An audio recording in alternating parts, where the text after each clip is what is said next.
Interconexão e protocolos de redes. Introdução. Introdução. A palavra protocolo num contexto geral serve para definir regras para determinadas situações. Por exemplo, para nos comunicarmos com outra pessoa devemos iniciar a conversa com uma saudação, a pessoa deve estar prestando atenção na nossa fala e por aí vai. No contexto de redes de computadores os protocolos têm a mesma função. Imaginem como seria navegar na internet sem regras bem estabelecidas de comunicação. Devemos perceber que hoje em dia diferentes tipos de dispositivos, de inúmeros fabricantes diferentes podem acessar a internet. Os protocolos de comunicação garantem que todos conversem no mesmo idioma, fazendo uma analogia com a fala. Nesta unidade, estudaremos o porquê da utilização dos protocolos, além de detalharmos as pilhas de protocolo do modelo Open System Interconnection, OSI, que foi o precursor em se tratando de padronização de comunicação para redes de computadores. Ao longo da unidade, todas as camadas do modelo OSI serão detalhadas, o que permitirá um melhor entendimento dos padrões de comunicação. Visão geral de protocolos de comunicação. Um protocolo de rede DNE regras e convenções para comunicação entre os dispositivos que compõem uma rede através de mecanismos que permitem aos dispositivos se identificarem e estabelecerem conexões entre si. Além disso, os protocolos utilizam regras de formatação que especificam como os dados são empacotados, ou encapsulados, nas mensagens de comunicação que são enviadas e recebidas. Os protocolos modernos utilizados em redes de computadores geralmente usam técnicas de comutação de pacotes para enviar e receber mensagens. Essas mensagens são divididas em pedaços e esses pedaços são montados no destino. Centenas de diferentes protocolos de rede de computadores foram desenvolvidos, cada um projetado para N ambientes específicos. Em uma rede de computadores, os protocolos são capazes de trabalhar com processos em larga escala, dividindo-os em tarefas ou pequenas e específicas funções. Isso ocorre nas diferentes camadas da rede e cada função deve cooperar na sua camada para concluir a tarefa principal. O termo pilha de protocolos, ou família, refere-se a um conjunto de protocolos de rede menores que atuam em conjunto. Geralmente, os protocolos são criados de acordo com o padrão do setor por várias organizações de rede ou de tecnologia da informação. Os seguintes grupos definiram e publicaram diferentes protocolos de rede. The Institute of Electrical and Electronic Engineers, IEE. The Internet Engineering Task Force, IETF. The International Organization for Standardization, ISO, The International Telecommunications Union, ITU, The World Wide Web Consortium, W3C. Embora modelos de protocolo de rede geralmente funcionam de maneiras semelhantes, cada protocolo é único e opera da maneira específica detalhada pela organização que o criou. Os protocolos mais recentes, utilizados em larga escala na internet são desenvolvidos pela IETF, IEE e ISO. Nos sites dessas organizações é possível consultar a descrição dos protocolos que elas desenvolvem. Esses detalhes de funcionamento dos protocolos são organizados em documentos chamados de RFC Request for Comments, RFC. No quadro 2.1 podemos ver as RFCs que regulamentam os principais protocolos utilizados na internet. Nome do protocolo: RFC Internet Protocol, IP. RFC 791. Transmission Control Protocol, TCP. RFC 793. Telnet Protocol. RFC 764. File Transfer Protocol, FTP. RFC 765. Simple Mail Transfer Protocol, SMTP. RFC 788. Post Office Protocol, POP. RFC 1939. Simple Network Management Protocol. SNMP. RFC 1157. Domain Name System, DNS. RFC 1034 e RFC 1035. Dynamic Host Configuration Protocol. DHCP. RFC 4477. Classless Interdomain Routing, CIDR. RFC 159. Virtual Private Network, VPN. RFC 4026. Hypertext Transfer Protocol, HTTP. RFC 2068. Internet Protocol Version 6, IPv6. RFC 2373. Quadro 2.1, exemplos de protocolos e suas RFCs. Fonte, adaptado de IETF, 2019, online. Praticar. Vamos praticar.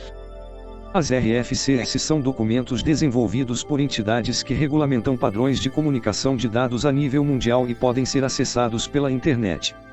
No que diz respeito aos protocolos de comunicação, assinale a alternativa que apresenta qual a principal função de uma RFC. Descrever o funcionamento do IEE. Descrever o funcionamento da comutação de dados.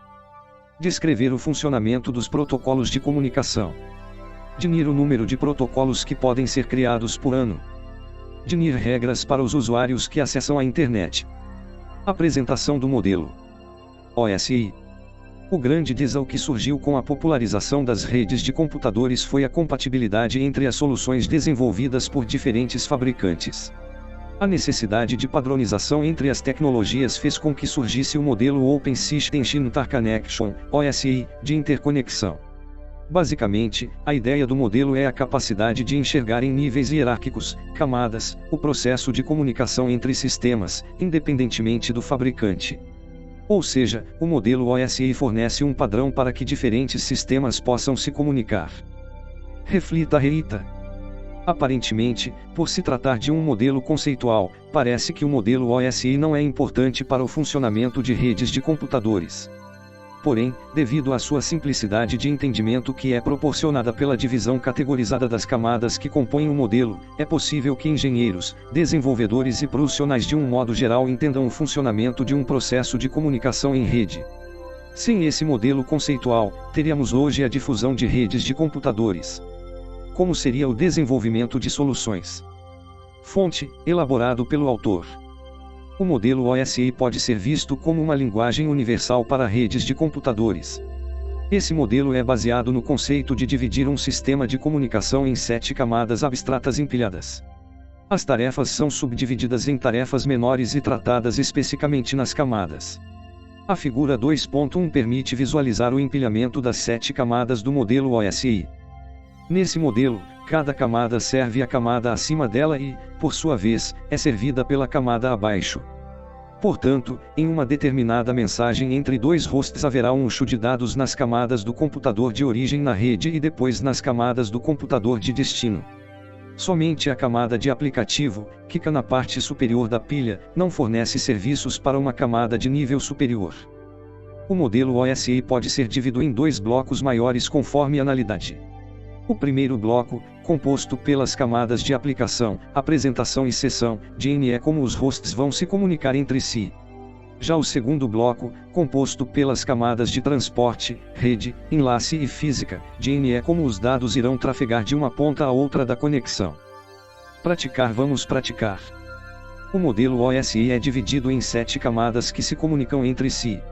Ainda pode existir uma subdivisão em 2 grandes blocos, um composto em grande parte por software e outro composto quase que exclusivamente por hardware. Assinale a alternativa que apresenta o bloco em que a camada de seção cai. No bloco que controla o meio físico. No bloco que controla os pacotes enviados. No bloco que controla o roteamento. No bloco que controla as interrupções de sistema. No bloco que controla as comunicações do host. Detalhamento das camadas do modelo OSI. O modelo OSI é composto por 7 camadas que se comunicam entre si. Nesta seção serão apresentadas cada uma das camadas com as suas características. Camada de aplicação. Essa é a única camada que interage diretamente com os dados do usuário. Aplicativos de software, como navegadores da web e clientes de e-mail, por exemplo, contam com a camada de aplicação para iniciar as comunicações. Mas deve ficar explícito que os aplicativos de software não fazem parte da camada de aplicação. Em vez disso, a camada de aplicação é responsável pelos protocolos e manipulação de dados que o software utiliza para apresentar dados significativos ao usuário. No caso de navegadores web e software de e-mail, os protocolos da camada de aplicação utilizados podem ser o Hypertext Transfer Protocol, HTTP, e o SMTP. A camada de aplicação utiliza requisições de usuários da rede para selecionar os serviços que devem ser entregues às camadas mais abaixo. Nessa camada devem ser providos todos os serviços que têm relação com o usuário, ou seja, é nela que os processos de rede que são iniciados pelos usuários iniciam suas ações. A divulgação dos serviços que podem ser utilizados pelos clientes pode ser através de métodos ativos ou passivos. No caso dos métodos ativos, os serviços são divulgados via broadcast, uma mensagem recebida por todos os dispositivos da rede. Já nos métodos passivos, existe um registro central com os serviços suportados que pode ser consultado pelos usuários. Esses serviços podem ser consultados via interrupção de chamadas, operação remota ou operação de cooperação. Interrupção de chamadas, quando o aplicativo utilizado pelo usuário faz uma requisição de serviço ao sistema operacional. O mesmo verifica se a requisição é local, resolvida pelo próprio sistema operacional, ou se utiliza recursos de rede, nesse caso é enviada ao servidor do serviço. Quando ocorre, há um redirecionador para determinar qual servidor irá retornar. Operação remota, o próprio sistema operacional realiza uma conexão direta entre o solicitante e o servidor. Operação de cooperação, os recursos são compartilhados entre o solicitante e o servidor, fazendo com que a coordenação dos recursos entre os computadores que estão cooperando seja totalmente compartilhada. Camada de apresentação. Essa camada é a principal responsável pela preparação dos dados para que possam ser usados pela camada de aplicação, ou seja, a camada de apresentação faz com que os dados sejam apresentáveis para os aplicativos consumirem. A camada de apresentação é responsável pela tradução, criptografia e compactação de dados em uma comunicação em rede. Dois dispositivos que se comunicam podem estar usando métodos de codificação diferentes, portanto, a camada de apresentação é responsável por converter os dados recebidos em uma sintaxe que a camada de aplicação do dispositivo receptor consiga entender. Se os dispositivos que estiverem se comunicando estejam utilizando criptografia, a camada de apresentação adiciona a criptografia na ponta do remetente, bem como decodifica a criptografia na ponta do receptor para que ele possa apresentar à camada de aplicação dados que foram criptografados. A camada de apresentação também é responsável por compactar os dados que recebe da camada de aplicação antes de entregá-los à camada de sessão. Isso ajuda a melhorar a velocidade e a eficiência da comunicação, minimizando a quantidade de dados que serão transferidos. Camada de sessão. Essa é a camada responsável pela abertura e encerramento da comunicação de dados entre os dois dispositivos. O tempo entre o momento em que a comunicação inicia e se encerra é conhecido como a sessão. Essa camada garante que a sessão permaneça aberta por tempo suficiente para transferir todos os dados que estão sendo trocados e se encerre ao M da transmissão para evitar o desperdício de recursos de rede. A camada de sessão também sincroniza a transferência de dados com os pontos de verificação. Por exemplo, se um arquivo de 10 MB estiver sendo transferido, a camada de sessão poderá definir um ponto de verificação a cada 2 MB. No caso de uma desconexão ou falha após a transferência de 5 MB, a sessão pode ser retomada a partir do último ponto de verificação, o que significa que apenas mais 6 MB de dados precisam ser transferidos. Sem os pontos de verificação, toda a transferência teria que começar novamente do zero. As funções nessa camada envolvem configuração, coordenação, quanto tempo um sistema deve esperar por uma resposta, por exemplo, autenticação, término da conexão e reconexão após uma interrupção. Camada de transporte. A camada de transporte é responsável pela comunicação de ponta a ponta entre dois dispositivos. Isso inclui pegar dados da camada de sessão e dividi-los em pedaços chamados segmentos antes de enviá-los para a camada de rede. A camada de transporte no dispositivo receptor é responsável por remontar os segmentos em dados para que a camada de sessão possa utilizá-los. O exemplo mais conhecido da camada de transporte é o Transmission Control Protocol, TCP, construído sobre o Internet Protocol, IP, também conhecido como TCP/IP. A camada de transporte também é responsável pelo controle de issue e controle de erros. O controle de issue determina uma velocidade ótima de transmissão para garantir que um emissor com uma conexão rápida não sobrecarregue um receptor com uma conexão lenta. Nessa camada é realizado o controle de erros na extremidade de recebimento, garantindo que os dados recebidos sejam completos e solicitando uma retransmissão, caso não sejam.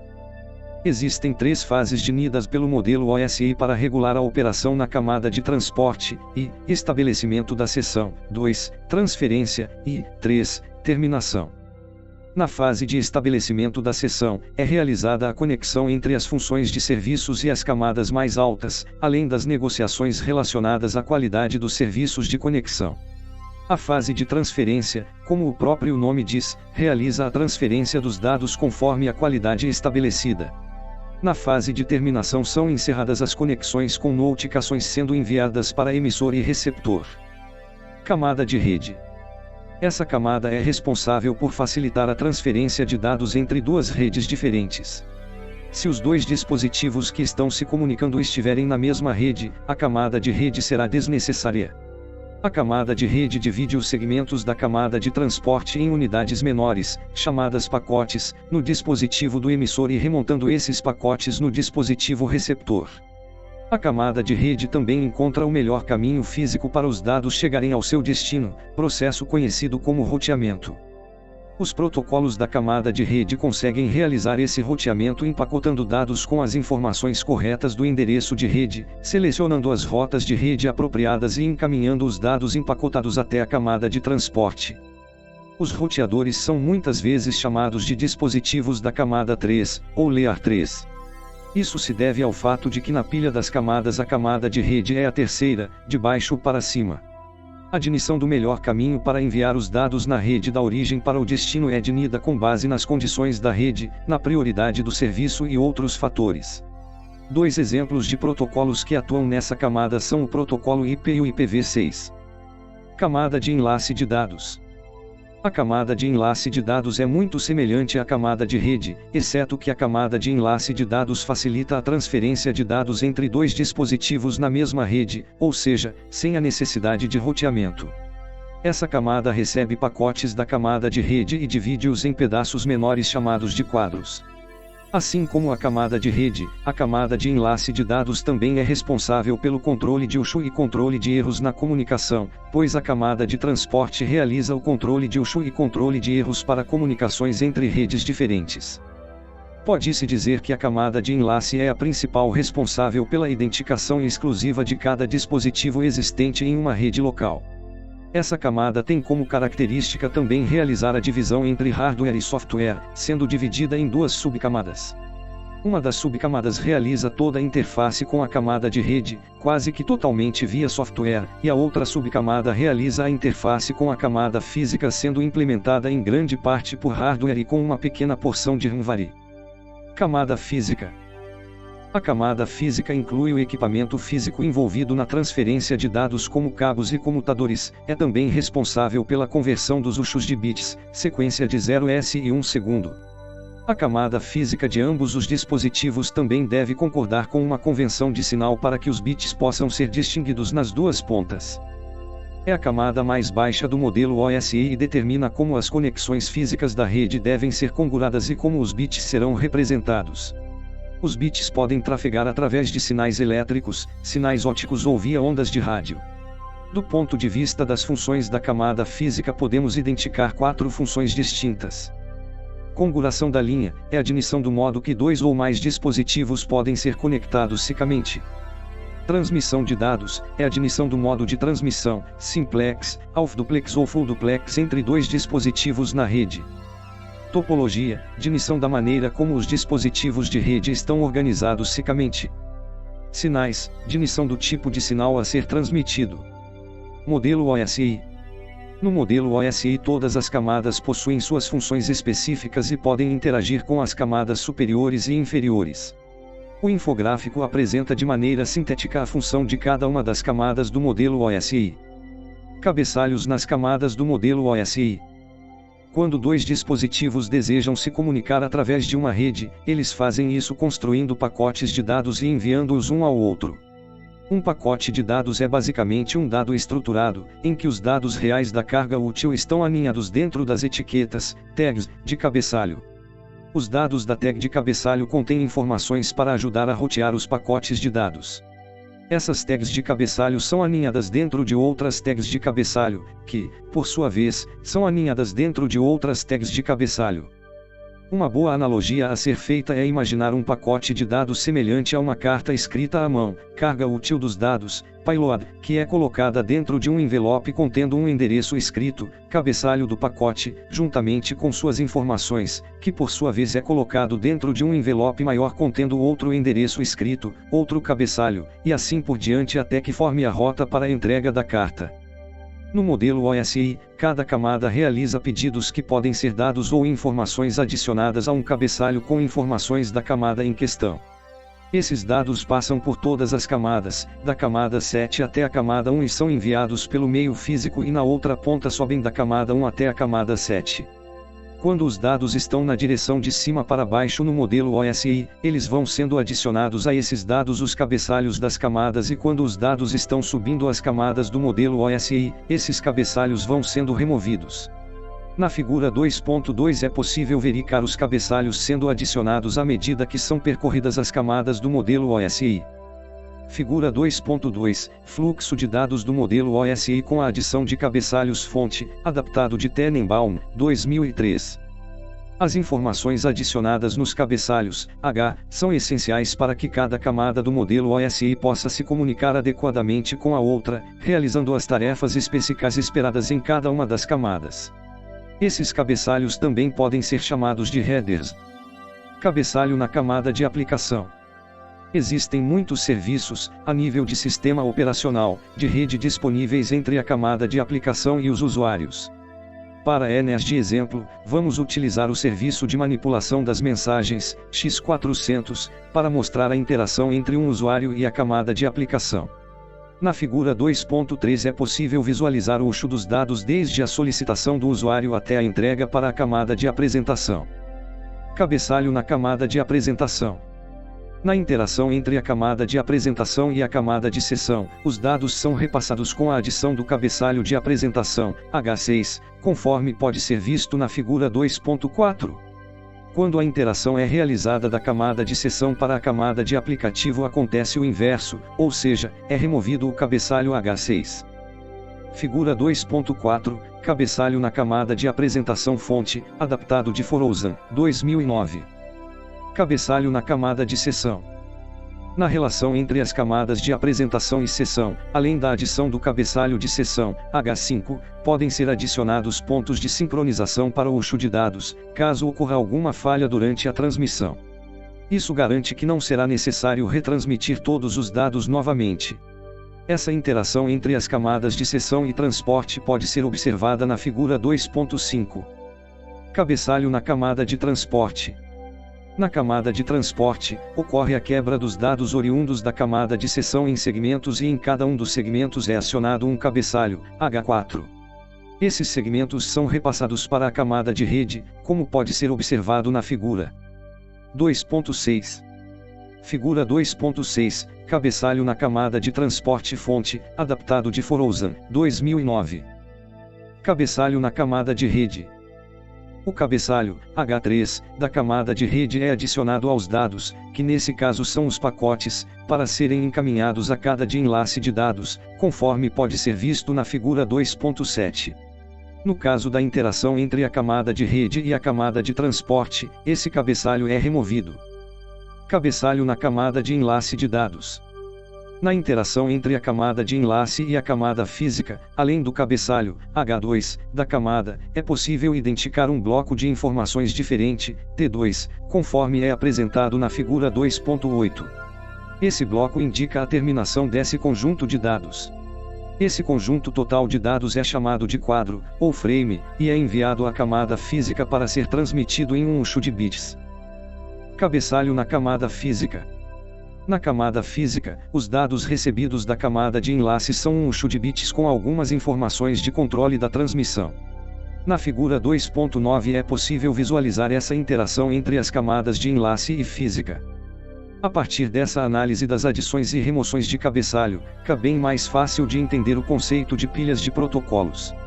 As pilhas de protocolos do modelo OSI são grupos hierárquicos trabalhando em conjunto para regulamentar as transmissões em redes de computadores. Vamos praticar. Na interação entre uma camada e outra do modelo OSI de referência é realizada a adição ou a remoção de um cabeçalho com informações referentes à camada. Esse processo acontece nas duas pontas da conexão. Em uma das pontas é realizada a adição de cabeçalhos nas interações das camadas e na outra ponta da conexão acontece a remoção desses cabeçalhos. Em qual das camadas, que além do cabeçalho da camada, é inserido um bloco que indica a terminação de um conjunto de dados. Camada de aplicação. Camada de apresentação. Camada de rede. Camada física. Camada de enlace de dados.